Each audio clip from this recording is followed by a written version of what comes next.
Station 51, engine 27, engine 32, truck 105. You're listening to The Fire Break with Steve Wolf. Welcome back to The Fire Break. I'm Steve Wolf. As you must know by now, The Fire Break is sponsored by Team Wildfire, developing innovative technologies for suppressing wildfires, which are costing Americans and people all over the world a crapload of money. If this wasn't a G-rated show, we'd have other expletives for that, but it is, so we won't. I've got with us today Andrew Engler, and Andrew is a 3-time founder, CEO, and right now is running RockRose Insurance, or actually RockRose Risk, I believe, right? Welcome to the show. How are you, Andrew? Thanks for having me on, Steve. And yeah, correct on all the above. All you eventually correct, right? Yeah, exactly. As long as you get it there sooner or later. So, Andrew, tell me what you're working on these days. Yeah, so look, I like to say I'm a former evil insurance executive. I worked at some of the big names like Allstate out there and Argo Group, but started my own company in 2020 writing Wildfire Parametric. But this new one, I just kept seeing in the marketplace something that I'm sure you've had a similar thought. Why in God's name aren't people getting discounts for doing mitigation on their properties? Yep. Seems like the easiest sentiment or idea of all time. Everyone wins. The insurance companies don't end up losing a lot more money. People end up being able to save their properties, their homes, their condos, their commercial buildings. And actually, we could probably get ahead of this wildfire problem if we used a lot more mitigation instead of a lot of reactive measures. And so it's primarily what we do. Looks pretty simple at its core.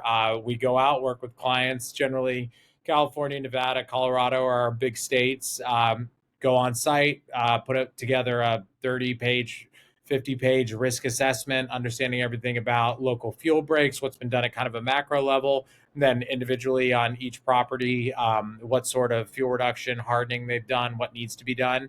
Then we work with, we have up to 16 or more carriers now that give on average about 35% discount. Wow. What we try to do is give people money back for doing that mitigation and doing it in the future. 35% below gouge, is that? Exactly. And like, look, I laugh, but you're right. The rates have gotten insane. We see anywhere between a 200% to 1,000% increase that people are paying. And, we can go into as far as you want to go down the insurance rabbit hole. I'm willing to jump, but yeah, we've just gotten to a point where the entire market's essentially breaking and needs to be fundamentally changed from the bottom up. Yeah, really. And you seem to be leading the charge on that, kind of based on the idea that people will do what they get paid to do and they won't do what they don't get paid to do, right? That's just the way the government wants more of this. They create a tax incentive. They want less of that. They create financial disincentives. So it's not like people don't know what they should be doing for mitigation, right? Hey, P.S., smoking gives you cancer. Oh, wow. Now I'm going to stop, right? I mean, clearing zones 0 through 5 reduces your likelihood of burning. Okay, well, everyone knows these things, right? There's no shortage of, public education about this stuff, but there's a huge disconnect on compliance. So is your hope that people's desire to keep more money in their pocket or to get refunds will actually move the needle from, I know I should do this, to I'm glad I just did that? Yeah, I mean, well, look, I'm in the thick of raising 3 kids, a 3-year-old, a 5-year-old, and a 7-year-old. So I deeply am understanding the incentive model. And it comes down to a lot of psychology. Insurance is interesting like that. No one likes it. No one likes buying it. The positivity bias is a serious thing that drives. And thank God, otherwise we'd all just be depressed lemmings that are like jumping off a cliff. We tend to think bad things aren't going to happen to us. And so take auto insurance. Auto insurance is required, like by law. You get fined or can go to jail for not having it. And still like 35% of like California doesn't have car insurance. And so it's funny when you look at these mechanisms in the way we drive them in society, and especially like kind of the environment we're in today, where there's a lot of aggressiveness in terms of blame or, figuring out whose fault it is. And at the end of the day, I think we're at this ironic point where we all look and go, my God, we just lit probably $200 billion of economic value on fire in Palisades and Eaton. It'll be $80 billion of insured losses. We're all aligned to fix this problem. Is it going to work if we just knock on people's doors and scream at them and cuss at them and say like, hey, you need to do what we know? I think, look, there's a lot of information out there. It gets very confusing. And if it's something that's going to happen once in your lifetime, now, granted, to an insurance company, it's going to happen every year, but it's going to happen to that person once every, maybe once every 20 years at most, once every 50 years more likely. But the likelihood of your property burning down is being the one that burns down is less likely. We have to figure out some better way of doing it. I think, to your point, the best way of doing that first is give people a significant amount of money back for doing it. And then I think in the future, kind of aligning this whole entire world where, I joke on the evil insurance side, but these insurance companies deeply care about fixing this problem and deeply care about their customers. It's no insurance company, contrary to what you may, hear, wants to leave the state of California. It's the fifth biggest economy in the world. Like, no public company does well just giving up their market share. So everyone's aligned to fix the problem. This is the first place to take a stab at it. So where did the idea for RockRose Risk come from? You're in a pretty small family right there of folks who are solving the insurance problem with economic incentives. I could name less than 5 people in that space. So it's funny how something so obvious could be so not popular. And I don't mean not popular as in, undesirable. I just mean like not a lot of people are doing it. No, it's not popular. No, insurance is never popular. I don't think it'll ever be. Yeah, but this idea of rewarding people for doing the right thing. Yeah, well, that seems to be as old as time, and we tend to forget that. But the general idea started purely out of what I wanted to do with the rest of my life and enjoy it, which was travel with a bunch of fire chiefs, firefighters, and mitigation companies, and just spend time in forests understanding how we fix this problem. And to back up one step, I tend not to believe this is purely a climate problem or something like that. The way that, my first company did a very good job at being able to predict where these events would happen is by looking at infrastructure and infrastructure failure. This is very much, if you look at, our lack of ability to manage vegetation, manage fuels at scale, ability to harden our electrical infrastructure and power infrastructure, which causes the sparking. And what we basically do is then throw this all on our fire infrastructure and say, hey, we have a conflagrating event that is so overwhelming that nothing on earth could stop it, but it's your guys' job. That's where I started. I wanted to understand, all right, what are the most innovative people fighting this problem? So started as an advisor to companies like BurnBot and, Gridware, some really insanely cool. And these guys are the real heroes, along with, Chris Anthony, who former deputy chief of CAL FIRE, I just started riding around with and meeting all the other fire chiefs and started to realize, one, again, these companies and these people are the heroes actually fixing this problem.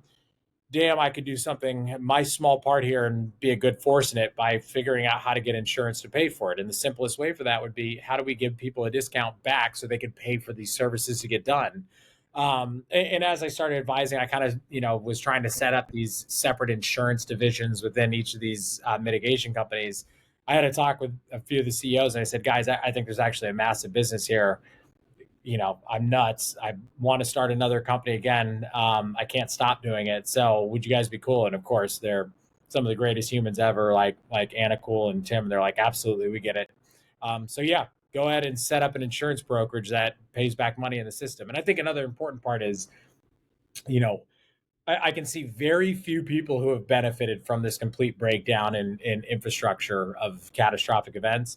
One side that has benefited immensely is retail insurance brokers. And that's because if I'm paid 10% commission on an insurance policy and your policy just went up 1,000%, I just got 1,000% raise over a year and not really doing anything different. And so I looked at that part and went, okay, if there's a part of the chain I can attack and also give money back out of our own pocket, lower the cost of brokerages instead of 10%, bring it down to 7%, 5% over time with AI, there's a huge amount that can be changed here. So I like the part about that 1,000% raise. I'm sure the brokers do too, right? So what would you do then? You'd make the raise a percentage of the amount of money that you save the client? Well, everyone's already experiencing this. So they're either losing their insurance or it's gone up 1,000%. We come in and look at that as purely a mathematical function. It doesn't need to be more simple than this calculus, which is what is the probability of this property burning now? What is the probability of it burning down with some mitigation there? And it doesn't need to be exact. Yeah. There are a significant amount of things you can do to decrease that delta, like hardening structure, closing eaves, either changing out roofs, changing out decking, making sure that properties that are raised off the ground, like in kind of timberland areas like, Tahoe, have some sort of enclosement around that. And then more importantly, working with larger scale fuel reduction projects. So like following behind BurnBot, understanding where they're doing a 1,000-acre halo protection fuel reduction that's being paid for right now Right. by grants and CAL FIRE, and going, okay, if we could find 20 HOAs in this area, they've all had their, increase go from $200,000 a year they were paying in insurance to 1.3 million. If we could take that and say we could give a $400,000 back in their pocket, let Yeah. them keep 150,000, 200,000 of it, but then use 200,000 to continue to do this fuel break year after year, that Right. whole system realigns itself. It gets fixed again. Yeah. And when you're looking at the, opportunities that are being left on the table for insurance companies when they kind of wholesale discount entire areas, I don't mean discount like financially. I mean like Yeah. decide, oh, this whole area whereas companies like Athena are really allowing insurers to do this at the parcel level, right? Home by home, my home low risk, that home high risk. Even if it's just across the street. Are you seeing anything like that? Are you seeing more use of more precise metrics at the home by home level?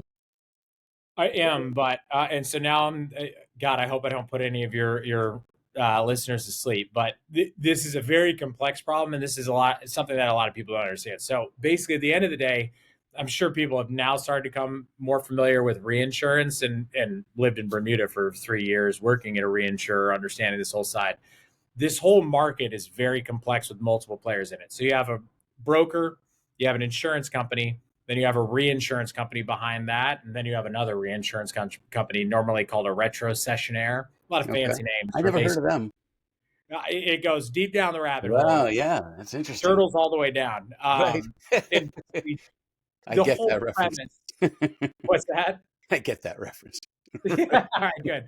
Well, and like, at the end of the day, it's literally, it looks like the way financial markets work, which is you distribute risk over and over again. And if you Yeah. spread it out enough, you can you can take some shock absorption to almost any level of risk. Now, the problem is that also means you have to get alignment from everyone in the chain all the way back. And Mhm. so, you can have a CSA, great company. They are way ahead of the curve right now, using extremely advanced views of risk and understanding on a parcel by parcel level. But at the end of the day, if I am regulated by a reinsurance company that has AM Best, and AM Best says you can use a specific model, and you can only use this model if you want to be able to keep your license and leverage against it, that knock on effect happens all the way to the homeowner at the beginning, that goes like, hey, everything in this zip code is going to be rated in a very, very rudimentary way. And that's important to understand, because insurance companies work so damn well because of leverage. It Mhm. would be almost impossible to be a great insurance company if it were like, hey, you have to hold $1 of cash for every, $3 that you're insuring. There's trillions of dollars of value. And what I mean by that, stop me at any point where you're like, hey, you're going a little too esoteric. But if I'm an insurance company, the only way I can make money is I want to insure 1 million properties, and each of those properties are worth $1 million to $3 million. If I had to hold cash in the bank to make sure I could pay claims on that, Yeah. dollar for dollar, even $1 for $3, you need more cash than the U.S. government has. Like, it would be too much cash. So it all comes down to being able to leverage. Now, the tricky thing about leverage is if you do it wrong, and I'm saying, hey, I'm going to hold $1 of cash for every $10,000 that I'm insuring. If Yeah. I'm wrong, I could end up in a situation where I have to pay out billions in claims, and I have, 2 billion in claims, and I only hold on to $300 million. And all of a sudden, now we're in a really bad situation because a bunch of people who thought they were covered aren't. So you get into this really tricky situation where you need to understand, like, okay, we need to be able to leverage a huge amount to make insurance work. But at the same time, we need to have a granular enough view and be able to do that scalably enough that everyone in the chain accepts that, including regulators. And so that's still, I think, the change that we're seeing happen over time. And it also helps. There's a lot of new insurance companies coming in, which means you could have more capital to diversify against. So how widespread is the availability of incentivized mitigation? Can I get that here in Colorado if I were to switch companies? If somebody's in South Carolina, is this available, or is this something that's really kind of market specific at this point? 4 years ago, 3 years ago, I would have said, Steve, even me trying to help you personally, like there's a very big ceiling on how much can be written in a specific area. Today, I can tell you, we've been blown away. I thought that'd probably be the hardest part about starting up this company is getting insurers to buy in. It's probably been the easiest part. We have 16 plus carriers all the way from London, Bermuda, US, all backing it, all A-rated companies, billion-dollar balance sheets that believe in this and are following behind it. We write everywhere from Aspen Vale. There's a couple of places I hear about new places in Colorado we're writing that I didn't know existed. Nevada's big, California's big. We're going to spread to Washington, Oregon, Arizona, but we're drinking from the fire hose right now. And I'd still say, look, I can't say we can insure everything. Trying to work on that with like captives and figuring out some solutions, but there is still bottlenecks in the amount that can be written. But we have been able to do multiple $100 million properties in areas like Tahoe and a lot of places you probably have been to. Yeah, recently. Yeah. Yeah. Every place you just said. So, are you working like directly with homeowners, or are you working with agents, or are you working with, or can another insurance company, work through you? So we're a direct retailer. We work directly with customers. Primarily, we focus on commercial buildings right now. The main thing we've been writing are HOAs, ski resorts, hotels, municipalities, wineries, strip malls, supermarket like type chains, things like that. Golf courses is pretty widespread, but anything that's commercial business, we are looking at expanding into the homeowner side.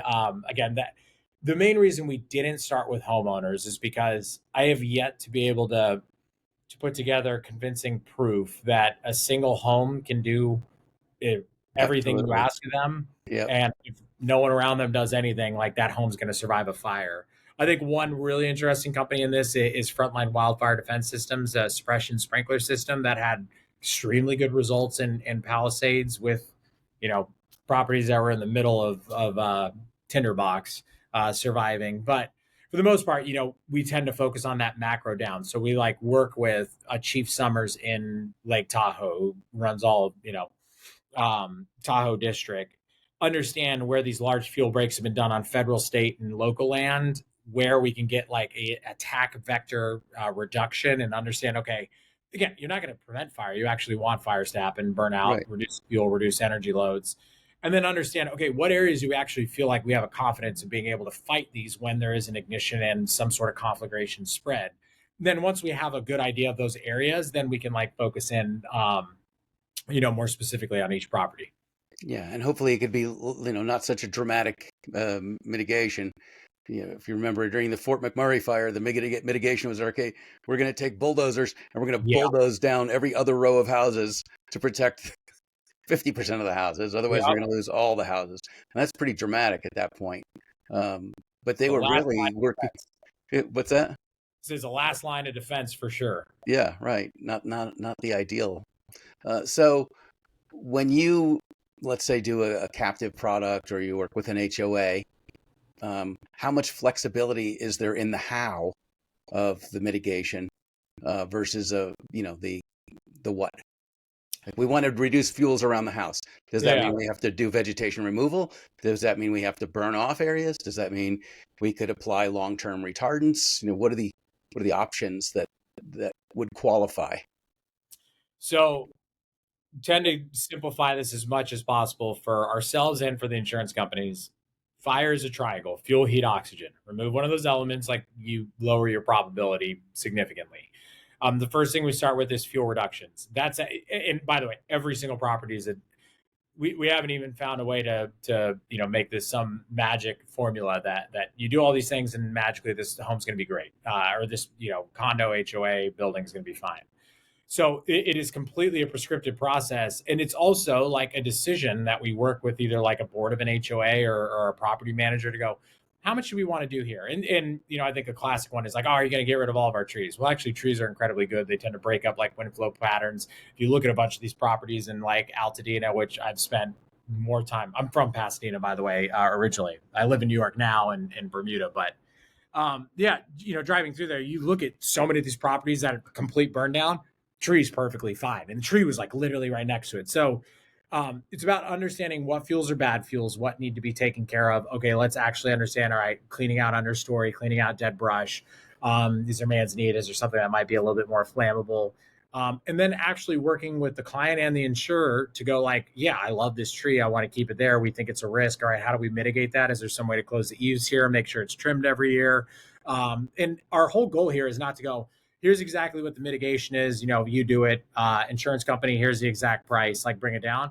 It's actually like, hey, there should be an economically viable way forward where we go, yeah, this probably costs, 10 grand a year to do. So that means we got to give someone 50 grand back a year. And like, how do we make this work for everyone? Like, how do we actually find that money where we say, our market share is essentially that $80 billion that got lit on fire, and going, okay, how do we take that money, deploy it accurately, and understand cost per dollar? And that's why I've been such a huge fan of BurnBot always. Like the cost per dollar reduction you're getting now using, semi-autonomous vehicles to do controlled burns and controlled mastication, there is very much a future where this all works out. This math works incredibly well. I see. Yeah, I've always thought of it as a fire quadrangle, right? That is fuel, oxygen, heat, and chemical reaction. Because when you're applying retardant, dive into that one more. Huh? What's I that? said dive into that one more. So what do you mean by that? So you can either remove fuels or you can treat the fuels so that they no longer interact with oxygen to create fire. So when you're doing a long-term retardant project, you're never removing oxygen unless you're going to kill all the people, right? Heat will be present when fire is nearby, right? The fuels are still there, but because they've been treated with retardant, they can no longer participate in that oxidation reaction. And I found that that's more appealing to homeowners to tell them, look, we're not going to take away your azaleas and your bougainvilleas. We're not going to take down your beautiful trees. We're going to leave everything where it is. We're just going to treat it so that it's non-flammable. And that seems to be, the least cosmetic impact while still getting, tremendous mitigation value. Yeah. And like, look, the other side of it is the cost. Like the cost of removing vegetation, a tree next door. Labor, heavy duty. $8 grand. Now, fuel reduction in a forest, like easy to do with these robots, but like removing trees. I mean, I keep joking. The thing I want to own is an arborist business, and that's not up here in New York, just because everyone's getting non-renewed because severe convective storm and wind and blowing over. So, like the retardant factor. What's that? Are you in Manhattan? No, way upstate, Rochester. Oh, good for you. Yeah, basically Canada. But experiencing the same thing from these like kind of climate events, and so. The retardant one. So, and asking you, what's been your experience? Like, have you dealt much with like the insurance companies? What have been like the responses? How's that relationship been, or what's your own experience on it? It's complicated, I would say. Complicated, varied, and hard to summarize because there's just so many different thoughts about how to go about this. Really, until like companies like RockRose Risk came about, everyone agreed that the idea of reducing premiums for people who participated in mitigation was a good idea, but most of the companies didn't and still don't have, a mechanism in their sales process and in their model for doing that. So, you're really leading edge on that, and hopefully not bleeding edge. Yeah, well, let me give you burning edge. I like it. I always like a good dad pun. And now, why did you decide to live, just downwind of the biggest fires in the world? You mean in Rochester from like the Canadian fires? Yeah, up there in the country that can't keep its smoke to itself. Well, yeah, I didn't have much choice in that. Yeah, my wife's from Rochester originally. Never mind. Understood. Well, also, you look at this, you go, this might be one of the few places where we see catastrophic changes. And like, look, we're talking about California wildfire right now, and so I don't want to deviate too far from the Fire Break podcast into it, but it's one benefit of all of California, Colorado, Nevada. Like, if there wasn't massive losses happening from severe convective storms, so like wind, hailstorms, from hurricanes, flooding, I mean, there would be a very strong move of just like, yeah, stop insuring the West Coast, like let it self-insure, or let the government insure it. But this problem now is across the board everywhere. Worldwide. And it drives, again, I look at this from a systemic issue, and like understanding, as humans, we tend to be very bad at understanding like how fragile our systems are. We have power every day and think that's going to happen. That one of those companies I started or helped start was an HVAC company, because stuff like that. We go, yeah, the room is always 70 degrees. It'll always be that way. Well, those systems were built like in the 1960s. They haven't changed much. Our temperatures have changed dramatically in areas like Atlanta or Texas, or up here. Those systems tend to fail, and we see this across power systems, sewage. And there used to be a very strong and fast response by our government or infrastructure handling. You look at 9/11, that's a good example. Huge, horrific event that happened because of lacking change in air infrastructure and air travel.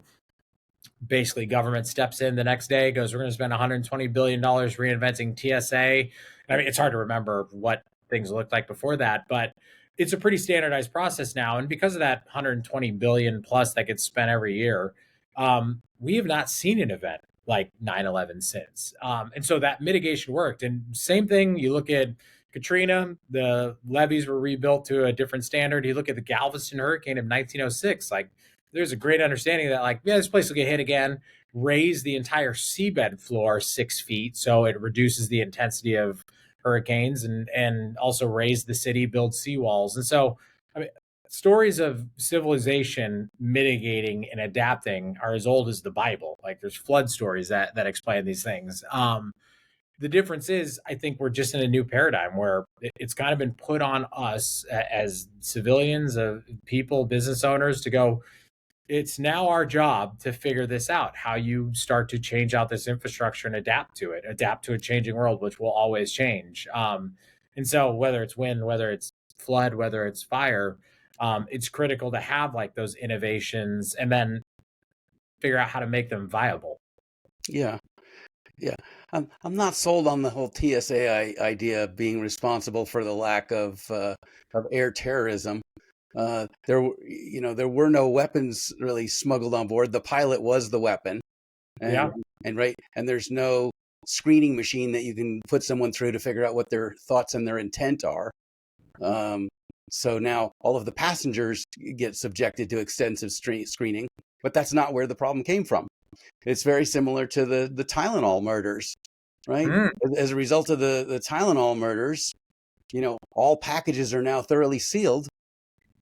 Oh yeah, except that the product was put into the Tylenol in the factory. So the solution had nothing to do with the problem and wouldn't prevent it again. You could have the most amazingly sealed products today. If someone in the factory still puts it in there, it's like you're no more protected than you were before. So it feels to me like a lot of this stuff is security theater and window dressing, and not really addressing, the core vulnerabilities. Well, you bring up a good point there. Look, that's incredibly prescient to say, because what's the main thing stopping like most of this wildfire? Why we just literally watched one of the most expensive areas on Earth get nuked. Yeah. Why wouldn't there just be a massive like, yeah, we'll spend like $4 billion a year? Or sorry, something more. You have to have ID to get matches or a lighter. Well, okay, don't start putting out ideas like that. You're going to have a riot. But right, seriously, like all it takes is a lighter and a windy day, and you can take down a city. Well, for sure. But what if we went with like, okay, we're going to spend $250 million every single year in Palisades, Malibu, and that, and we're going to just create walls of sprinklers, whatever, some insane idea. Yeah. And I think it's exactly to your point there. We start to get into this world where it's hard to understand, is it overboard? Is it not enough? how much needs to be spent, where is that coming from? And generally, that takes a very, very forward-thinking person who's willing to be crucified at the end of the day if it doesn't work. Great example of this: there was a mayor in Japan who spent loads of their annual budget for years building a seawall that eventually got ousted, died in disgrace, and that ended up being the one that, after the huge earthquake that caused the tsunamis there, this one region in Fudai had almost zero losses. And now the funny part is, the ending of that story is he has a shrine built to him every year. There's now a holiday. They all go visit the grave and respect it. But to your point, you don't know until it's too late whether you were right or wrong, and you have to figure out how much are you willing to push past that optimal level to make sure it works, and who's going to put their neck on the line. Right. But I think, the proposed solution should directly address what the causation was, not be somehow related to it. Right. If the Palisades problem was a structure to structure conflagration issue, then let's focus on, how do we reduce structure to structure fire movement, right? Like, if I want to heat my house and I know I go to and chop down wood, that's great. It's going to work well because wood is a fuel. Yeah. Hey, this wood is a fuel. Why don't we build our houses out of it? That's a great idea. If we stop building our houses out of fuel, we wouldn't have such a fire issue. And I know that might not be popular in the timber industry, but now there's also treated timbers, right, that are, as non-flammable as any Class A material. So what would your solution be? Like, have you done any thinking on like what the largest solution would be, what the cost would be, how you scale it up? Like, what's your dream, Steve? Well, I know, what they would do in California. They would just make conflagrations illegal. And there we go. Right. Arrest fire. I like this. Exactly. Well, if we make a law against it, then it won't happen, right? Yeah. Yeah. But like, seriously, it's going to be large scale mitigation, right? It's going to be a lot of fire breaks. It's going to be a lot of treatment. I think a lot of chemical treatment, and this will create the need for truly eco-friendly retardants. The red sludge they drop out of the airplanes is pretty nasty stuff, full of iron oxides, borates, ammoniums, phosphates, things that really shouldn't be on the ground. And, if you were to ask PG&E, like, why aren't you treating around all the poles and why aren't you treating underneath all the power lines? They say, well, we're not allowed to treat until there's actually a fire. Why is that? Well, because the retardants are so toxic, there has to be an immediate excuse to use them. It's like, okay, well, there's a fire going on every day in California, many of them. So we're always dropping this stuff. So, we need to have a greener solution. One of the things we're working on is food-based retardants. That I've literally drank, that you could spray onto vegetation that keeps the vegetation non-flammable. It causes a slight hair loss effect, but it's really negligible. If you add humectants to retardants, they draw moisture out of the air, and then they can maintain moisture levels even in dead vegetation. Even on this, I always wondered why. It seems like such a simple solution. Why can't you just put like basically a nice bomb, not a bad bomb, of these chemical retardants? And even if it isn't, look, I tend to believe in all the laws of nature, and they drive everything. Second law of thermodynamics, like, you're not going to get something for nothing. Like, there's going to have to be trade-offs in this. Right. But like, it couldn't be that prohibitive to go like, every single home on a perimeter have a retardant bomb that is essentially going to go off at the moment when we start to see ember cast, conflagration here, that'll protect it. And like that alone, I would imagine. Well, that on a conventional non-windy conflagration, maybe, but with ember starts creating new fires between 2 and 40 miles away. That idea, like, we have to save the first home, not really so applicable, because you've got, the whole neighborhood is an ember bed, and the fire could really start anywhere. So I think maybe in an earlier version of this climate, where winds weren't as catastrophic, and you didn't have these 100-mile-an-hour plus windstorms driving embers everywhere, that strategy worked. But I think we really need to relook at the strategies, because it feels like we're rowing the wrong galleon to the wrong war. It also feels like we're all rowing different galleons, and it's like, Jesus, we're all arguing about what works best, whose fault it is. Is it the insurance commissioner? Is it, I don't look the at fault, honestly. that's the part I kind of love about this whole industry is like Yeah.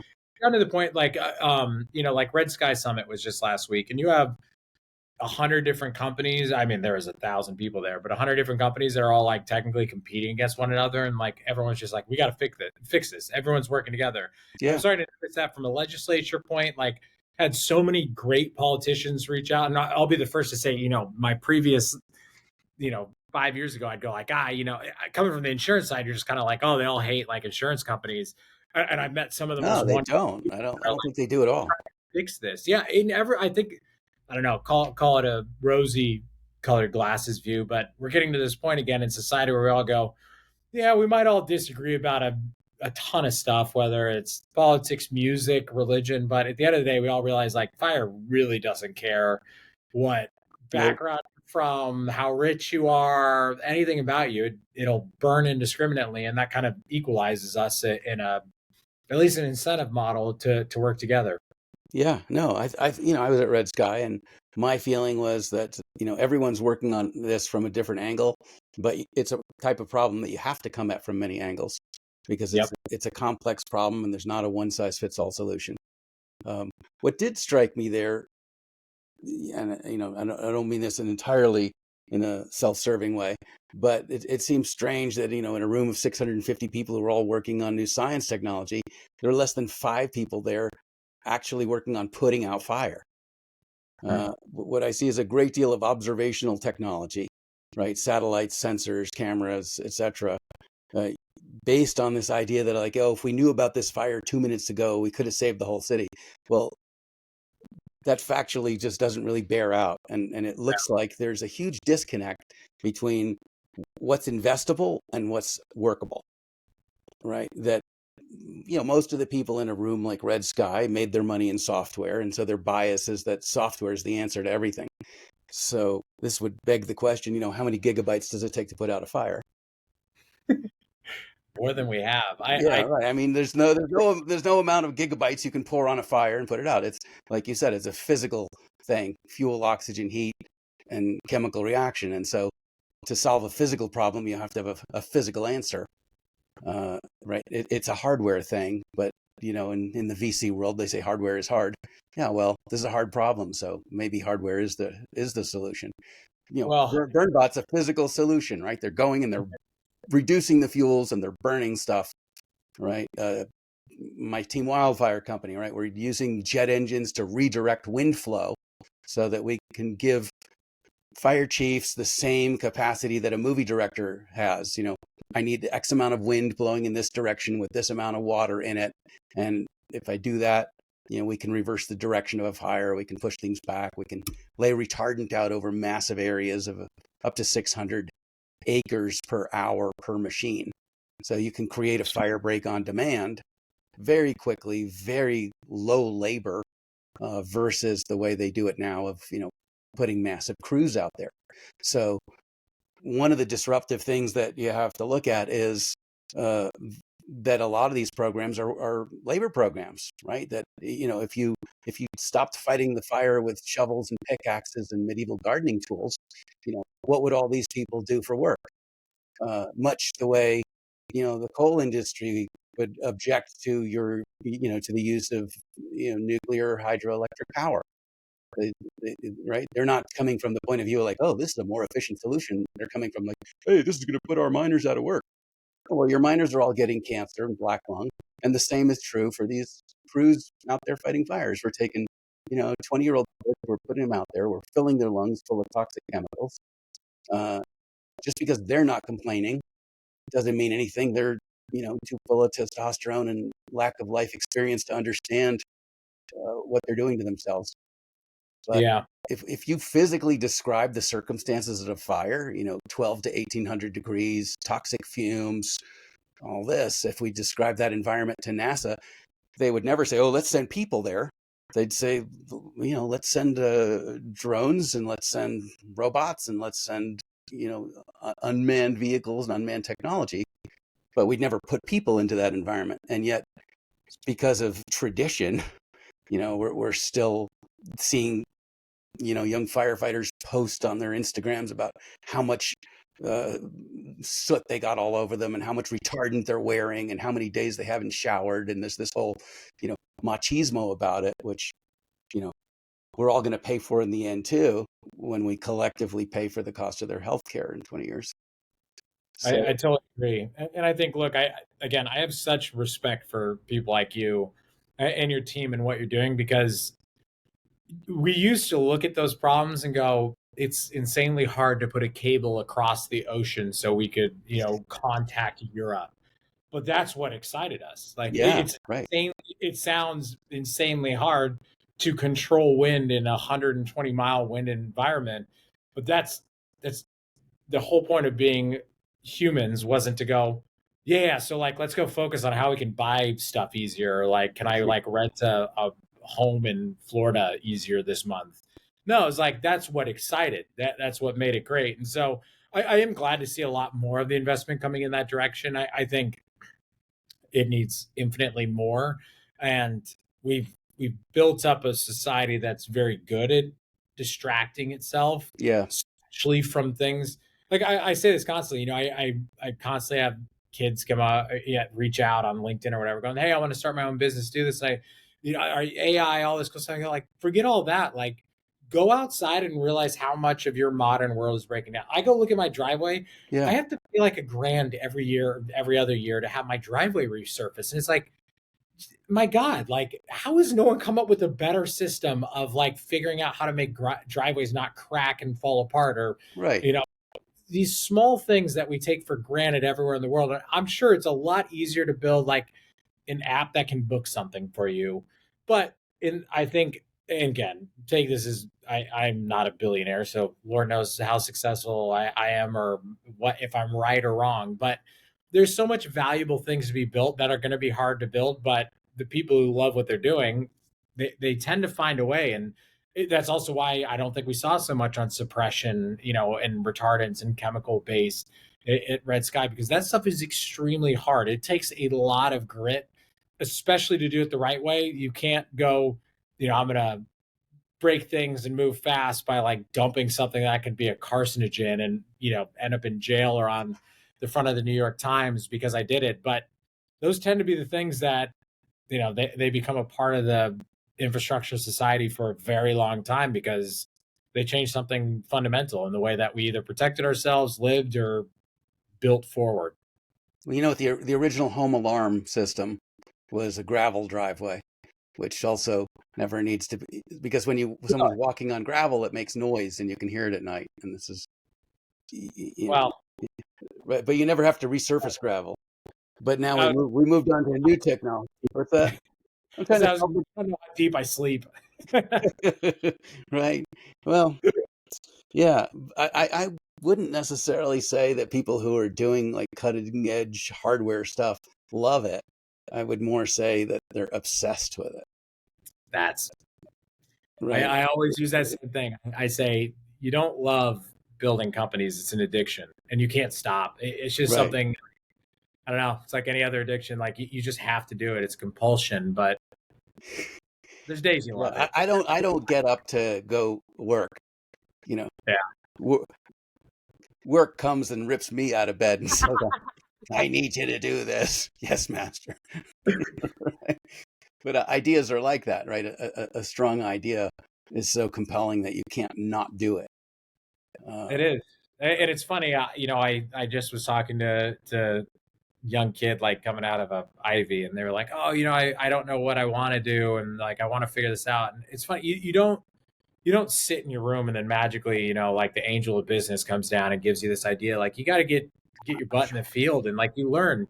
You sit with someone like you, and you actually find that passion like in systems that everyone else has overlooked. I was just talking to a guy who owns like a boat brokerage business. It's like that type of stuff. Like, yeah, maybe you love boats. Maybe that's way more exciting than doing insurance. But like the way I found like my love in this is like, I don't love no one loves insurance like at its core. What I love is how much is fixable here and like where it can be utilized to like change society. And so, yeah, I think in the same way, yeah, you look at the wildfire space, and if you spend time in it, you realize there's so many things that are infinitely interesting, or at least like you can't stop thinking about. Well, the side effect of what you're doing, right? I mean, insurance is, the vehicle that you work in. But the side effect of that, which is the desirable part, is that less people's homes burn, and less beautiful landscape turns into fire scar, and that your kids get to grow up and maybe go out and enjoy the woods the way you might have when you were little. And the flip side is that if you don't do that, like, your kids are going to suffer. And I think that's a universal thing, is like, none of us want our kids to suffer. And if that's what gets you out of bed every day to go do this, I don't think you could ask for a better motivation.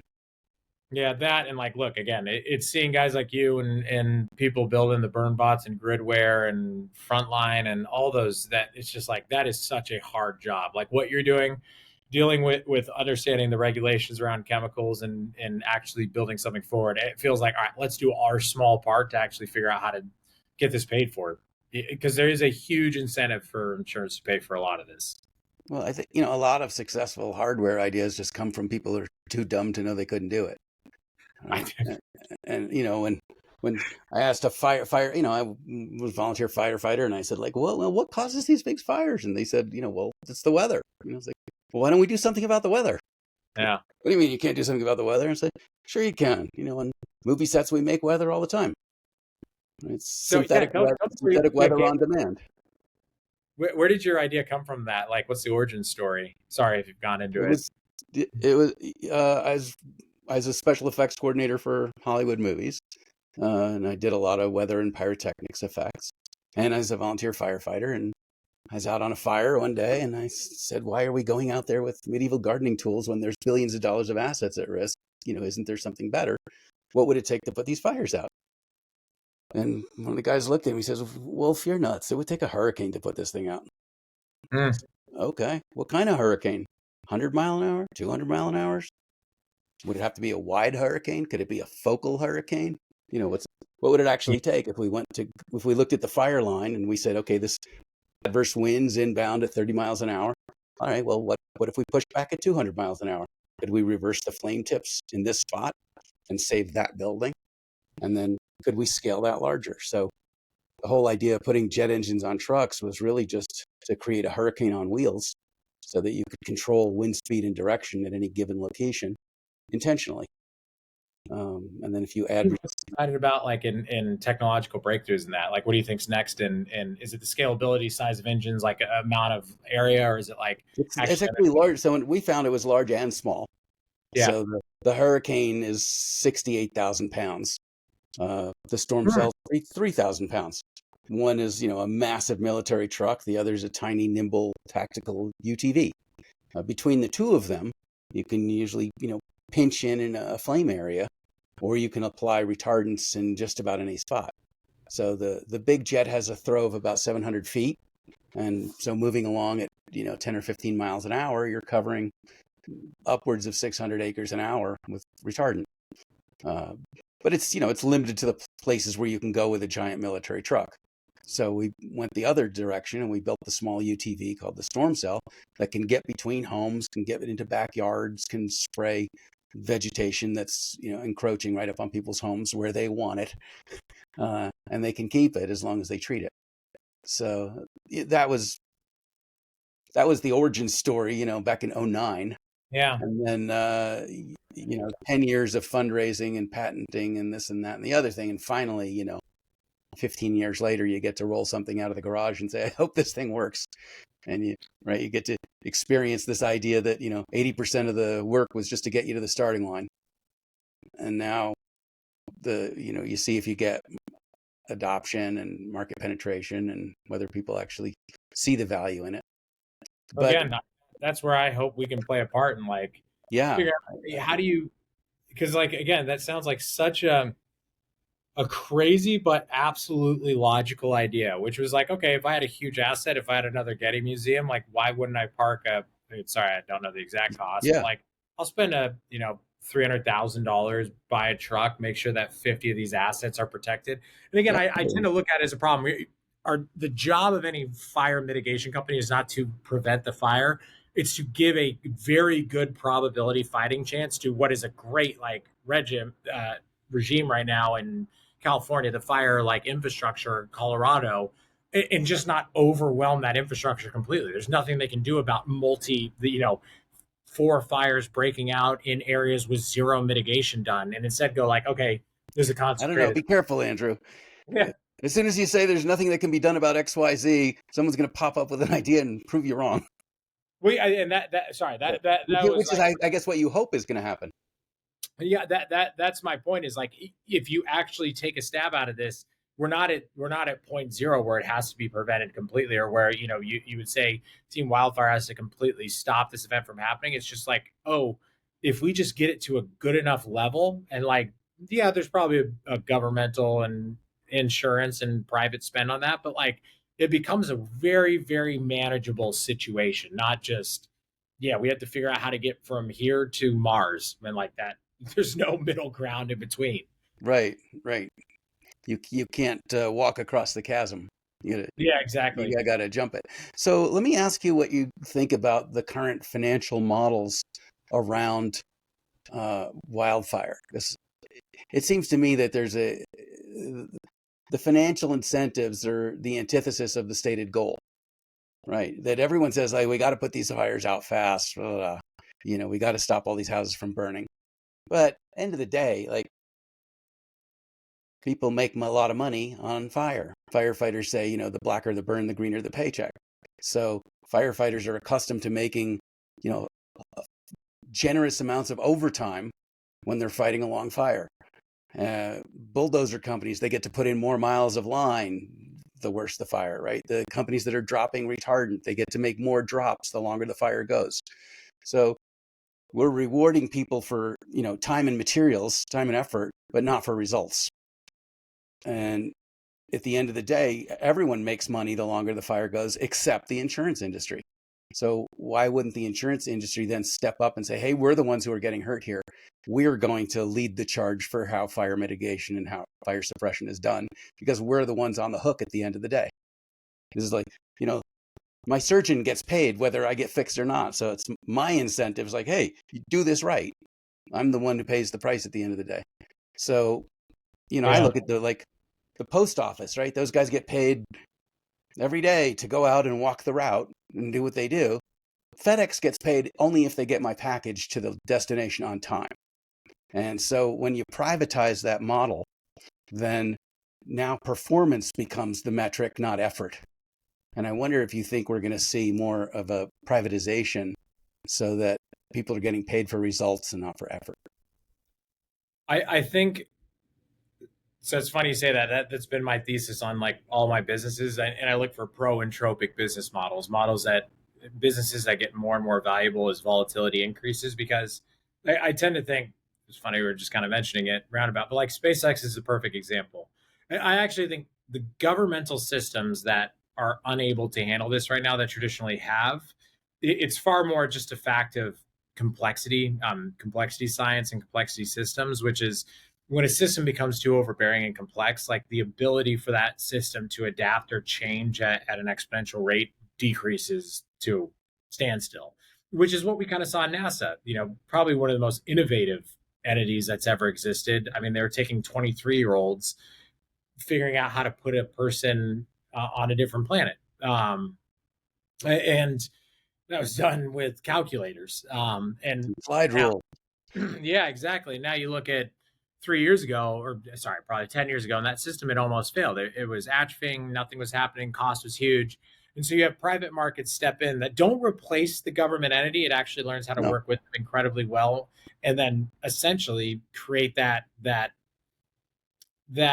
compounding event of innovation again. And so I think that's going to happen in wildfire. I think it's going to happen in telecoms. I think it's going to happen in building, construction, everything we see. And it's just more of that's what happens in a society that gets to a very big and stable point.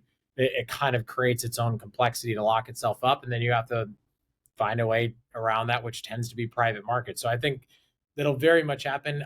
I will say a lot of the negative incentives that scare me is like housing markets, like, financing. It's governmental insurance that subsidizes the cost of like bad behavior.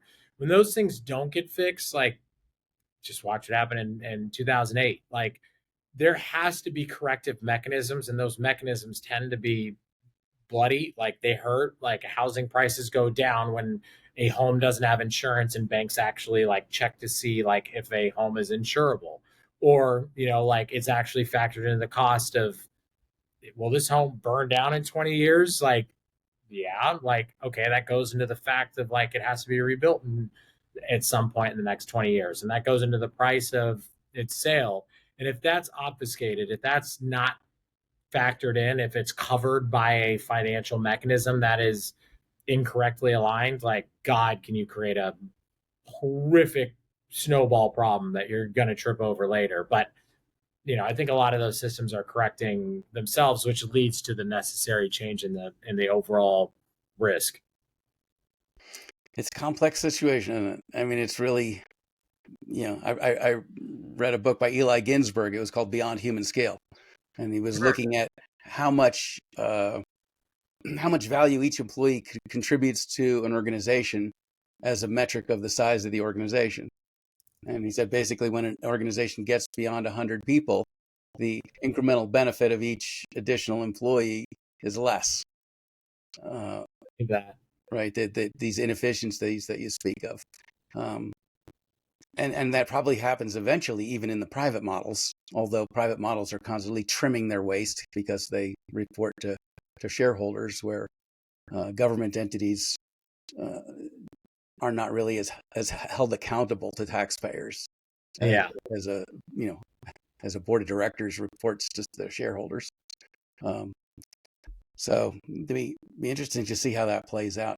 If folks wanted to explore the possibility, and I'm guessing at the organizational level, at the HOA, country club, resorts level, what's the best way for them to reach out to you? Yeah, and look, I'd even say if you're a homeowner, I can't promise we'll be able to help right get now. On the waiting list. We have a waiting list on it, and like I'm just more interested in figuring out how we solve this problem. But anyone can go on our website, RockRoseRisk.com, send it a message. They can shoot me a personal email, ae@RockRoseRisk.com. Reach out to any of our guys on the team, and yeah, that's the main thing. I think we pride ourselves on. We'll come out in person. We like to understand the community. We like to embed ourselves there, understand how we fix this problem from the ground up. Because at the end of the day, like we're just trying to support guys like you and support community leaders and the people in there just trying to fix a problem. And yeah, maybe we can be a great way to pay for it. And I love that you're so hands-on with it. That you really have a very good understanding that you can't solve this problem from an academic room, and you can't solve this from a boardroom. Like you got to get foots on the ground. What the heck is that? You got to get feet on the ground, boots on the ground. There's the plural I was looking for, right? And you have to actually see, like, okay, physically, what does this problem look like before you're able to get a hand on how you're going to solve it. That's so true. You don't understand the needs and the people, and like it's a very emotional problem, and like you got to be a part of it. So, and also it's part I enjoy the most, probably. Wonderful. We'll be in the middle of the forest. Love to come hang out with you and turn some jet engine turbines on and see if we can create a hurricane. All right, let's do it. Well, I look forward to working with you because I know that this is a synergistic partnership, and the money has to make sense for homeowners and organizations, and the technology has to make sense to the fire. Absolutely. Fire only cares about physics. Amen. Amen. Andrew, thank you so much for joining me today. It's an absolute pleasure getting to chat with you. Same. Thank you, Steve. This was a blast. I loved it. Awesome. Speaking with Andrew right here from RockRoseRisk.com, where you can find him. I'm Steve Wolf. You've been listening to The Fire Break. We're sponsored by Team Wildfire. And boy, if you didn't take away anything from this show, other than if you mitigate, you reduce your risk, then you just wasted an hour. So I hope that's not the case for you. Look forward to seeing you again at the next show. Steve Wolf, take care.